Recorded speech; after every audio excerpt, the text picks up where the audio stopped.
روس نے جو بات کہی تھی کہ اگر امریکہ یا پھر یورپ کا کوئی بھی ملک یوکرین کو ہتھیار فراہم کرتا ہے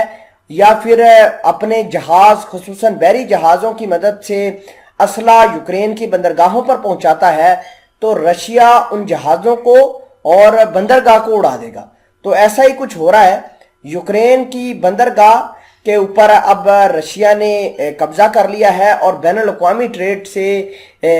یوکرین کو علیحدہ کر دیا ہے، یعنی اس پر قبضہ کر کے کسی قسم کی اب ٹریڈ کو رشیا نہیں ہونے دے گا۔ دوسرے نمبر پر آپ کو یہ بتا دیں کہ رشیا نے وہاں پر جو کوسٹل ایریاز ہیں اس کے آس پاس اپنی ملٹری تعینات کر کے وہاں پر میزائلز اور اس کے علاوہ آرٹلری فائر کرنا شروع کر دیے ہیں، یعنی یہ ڈر بٹھانا چاہ رہے ہیں رشیا والے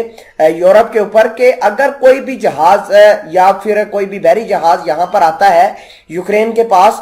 تو ہم اس کو اڑا دیں گے۔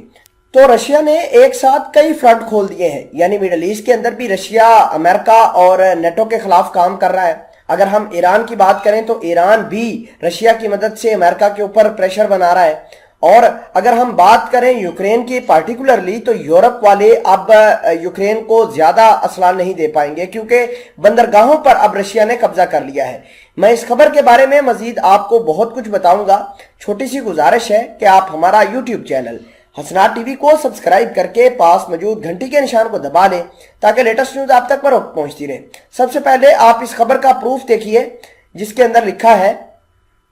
کہ Russia shooting missiles at Black Sea coast near Odessa, Ukraine official says, یعنی اوڈیسا کی بندرگاہ اب پورے طریقے سے جو ہے وہ رشین آرمی کے کنٹرول میں ہے۔ رشیا نے یہاں پر جو تنصیبات تھی یوکرین کی ان کے اوپر قبضہ کر لیا ہے، قبضہ کر کے وہاں پر اپنے افیشلز چھوڑ دیے ہیں جو کہ کام کرنے میں مگن ہیں۔ فی الحال کے لیے آپ کو یہ جاننا بہت ضروری ہے کہ یورپ والے بہت سارے اپنے فوجی، سابقہ فوجی، دنیا سے ریکروٹ کر کے فوجی اسی بندرگاہ سے سمگل کر رہے تھے جو یوکرین کے اندر لڑ رہے تھے رشیا کے خلاف۔ کل بھی رشیا نے 3 جرمنی کے اور 3-4 یوکے کے جو سابقہ فوجی تھے ان کو مار گرایا، اور اس کی تحقیقات کرنے کے لیے اب انٹرنیشنل فورم سے رجوع کرنے کا فیصلہ رشیا نے کیا ہے۔ اب دنیا والوں کو یہ بھی مصیبت پڑ گئی ہے کہ اگر اسی طرح رشیا ان کے فوجی پکڑتا رہا یا مارتا رہا تو دنیا والے تو ایکسپوز ہو جائیں گے، خصوصاً یورپ والے۔ ناظرین اکرامی آپ کو یہ بتا دیں کہ اب یہ بندرگاہ یوکرین کو پوری دنیا سے علیحدہ کر دے گی، کیونکہ نہ ہی امریکہ نہ ہی یورپ والے نہ فوجی سمگل کر پائیں گے، نہ جنگجو سمگل کر پائیں گے یوکرین کے اندر، اور نہ ہی اسلحہ سمگل کر پائیں گے۔ ناظرین اکرامی آپ کو یہ بھی بتا دیں کہ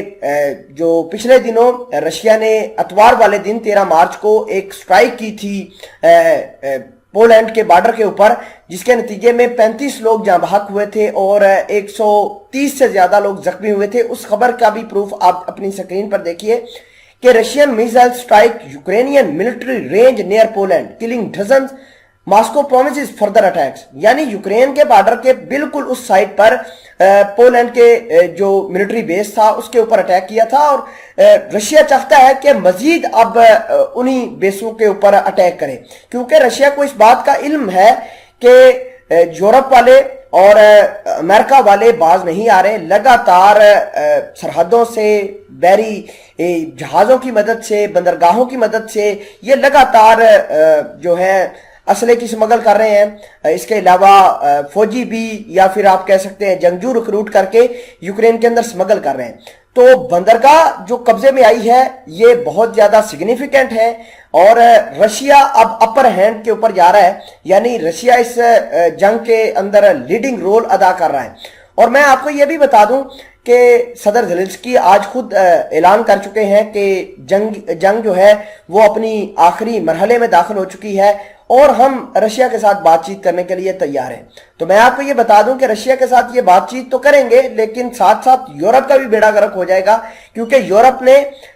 یوکرین کی مدد نہیں کی اور یوکرین کو اکیلا چھوڑ دیا تھا۔